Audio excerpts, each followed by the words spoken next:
किसानों को पॉलिटिक्स के द्वारा उनको रोकने के लिए क्या क्या षड्यंत्र रचा जा रहा है। खालिस्तानी कुछ नहीं है, ये सिर्फ एक पॉलिटिक्स है। पंजाब का या यहाँ का कोई किसान नहीं है। ये क्यों फेंके जा रहे हैं ये सब? आप उनकी मांग मान लीजिए, वो कुछ नहीं कहेंगे, वो कानूनी रूप से चल रहे हैं। हमारे संविधान में धरना देना कानून है, कानून में लागू है। नमस्कार, मैं कशिश और स्वागत है आपका लीडिंग भारत में। सीधा यहाँ पर देखा जाए तो किसानों के समर्थन में जिस तरीके से एडवोकेट उतरते नजर आए, तो एक बड़ा सवाल कहीं ना कहीं लोगों के मन में बना हुआ है। एक समय था जब एडवोकेट बोलने से डरते थे, सरकार के खिलाफ कह लीजिए या फिर किसी भी मुद्दे पर, अब खुलकर बोलते हैं। और यहाँ पर सरकार के लिए जो खतरा है वो लगातार पैदा होता नजर आ रहा है, क्योंकि किसान जो है वो दिल्ली कूच करने की तैयारी लगातार कर रहे हैं। तो यहाँ पर मोबिना जी, अगर बात की जाए किसानों के समर्थन की, वकील उतरे हैं समर्थन में, किस तरीके से साथ दे रहे हैं? किसानों के साथ वकील इसलिए उतरे हैं क्योंकि किसानों को पॉलिटिक्स के द्वारा उनको रोकने के लिए क्या क्या षड्यंत्र रचा जा रहा है। उनके सामने कीलें फेंकी जा रही हैं, उनके साथ में बुलडोजर रखा जा रहा है। उनको रोकने के लिए गलत गलत अफवाहें उड़ाई जा रही हैं। कहा यह जा रहा है कि खालिस्तानी लोग हैं और यहाँ खालिस्तानी कुछ नहीं है, ये सिर्फ एक पॉलिटिक्स है। किसान हमारे भारत देश का है, वो कोई पंजाब का या यहाँ का कोई किसान नहीं है। ये एक किसान है जिसकी एक एकता है, जो अन्नदाता है, इस देश का अन्नदाता है। अगर उसकी मांगों को नहीं माना जाएगा तो हमारा देश जीरो हो जाएगा। लेकिन हम शंभू बॉर्डर गए, हमने देखा कि वहाँ पर किस तरीके से जो पुलिस है वो लगातार यहाँ पर गोलीबाजी कर रही है, यहाँ पर आंसू गैस के गोले फोड़ रही है। उनका कहना है कि अगर दिल्ली तक पहुँचेंगे किसान तो माहौल खराब हो जाएगा देश का। अब ये देखिए कि किसानों को रोकने के लिए आप खुद ही देखिए कि आंसू गैस के गोले छोड़े जा रहे हैं, कीलें फेंकी जा रही हैं। क्यों फेंके जा रहे हैं ये सब? आप उनकी मांग मान लीजिए, वो कुछ नहीं कहेंगे, वो कानूनी रूप से चल रहे हैं। हमारे संविधान में धरना देना कानून है, कानून में लागू है।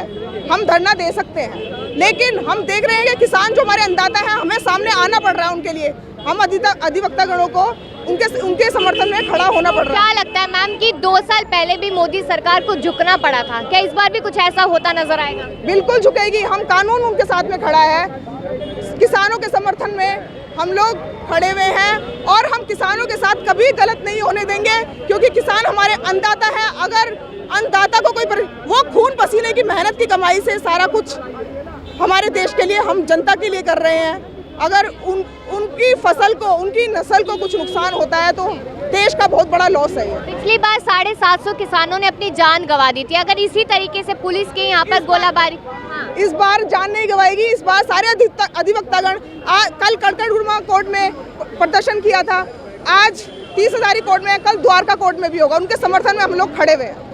उनके साथ कुछ भी अन्याय नहीं होगा। जहाँ पर कानून की जरूरत होगी, जहाँ पर कानून का हनन हो रहा है, वहाँ पर हम लोग आपको पाएंगे। धन्यवाद मैम। यहाँ पर अगर देखा जाए कहीं ना कहीं अभी भी लगातार लोग अपनी राय देते हुए नजर आ रहे हैं। तो सर, सीधा यही मुद्दा यहाँ पर लगातार बना हुआ है कि किसानों को समर्थन दिया जा रहा है भले ही, लेकिन फिर भी किसान जो है वो किसान नहीं, वो यहाँ पर पूंजीपति लोग हैं, उद्योगपति लोग हैं, खालिस्तानी लोग। मैम, कोई खालिस्तानी नहीं है, सब हिंदुस्तान के लोग हैं। ये गलत किया बताया जा रहा है, जो कहीं ना कहीं ट्विटर से आरएसएस के ट्विटर से ये सारी चीज़ें गलत फैलाई जा रही हैं। क्योंकि अन्नदाता हमेशा अपनी बात रखने के लिए, शांतिपूर्ण धरने के लिए हमेशा दिल्ली आया है, वो आज से नहीं आ रहा। शांतिपूर्ण होता तो पुलिस की इतनी बैरिकेडिंग नहीं लगी होती। मैम, शांतिपूर्ण एक भारतीय संविधान में एक स्पेसिफाई बोला गया था, अगर आपको किसी गवर्नमेंट से कोई प्रॉब्लम है तो आप शांतिपूर्ण धरना दे सकते हो, अपनी बातों को भूख हड़ताल कर सकते हो और अपनी बातें रख सकते हो। उसके लिए एक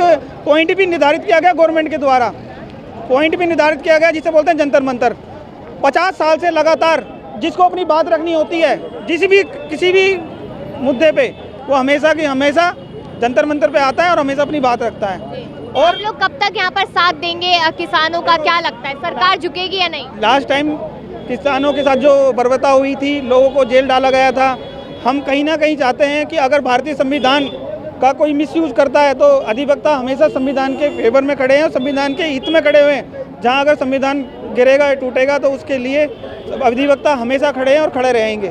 बिल्कुल आपने सुना, यहाँ पर जो एडवोकेट्स है वो लगातार यहाँ पर यही कहते नजर आ रहे हैं कि कुछ भी हो जाए हम किसानों के साथ खड़े हैं। एक बार मैं फिर से यहाँ पर ये पोस्टर दिखाना चाहूँगी जिस पे लिखा है कि किसानों को दिल्ली आने दो, दिल्ली चलो मार्च की बात की गई थी और कहीं ना कहीं यहाँ पर पूरी कोशिश की जा रही है कि दिल्ली में एंट्री करें, लेकिन पुलिस की जो बैरिकेडिंग है, पुलिस की जो तारें लगाई गई है यहाँ पर देखा जाए कि सीमेंट के जो बड़े बड़े पत्थर लगाए गए वो पूरी तरीके से कहीं ना कहीं रुकावट बनते हुए नजर आ रहे हैं। लेकिन देखना यह है कि सरकार झुकती है या फिर किसान वापस होते नजर आते हैं। अपनी राय दीजिएगा, देखते रहिए लीडिंग भारत।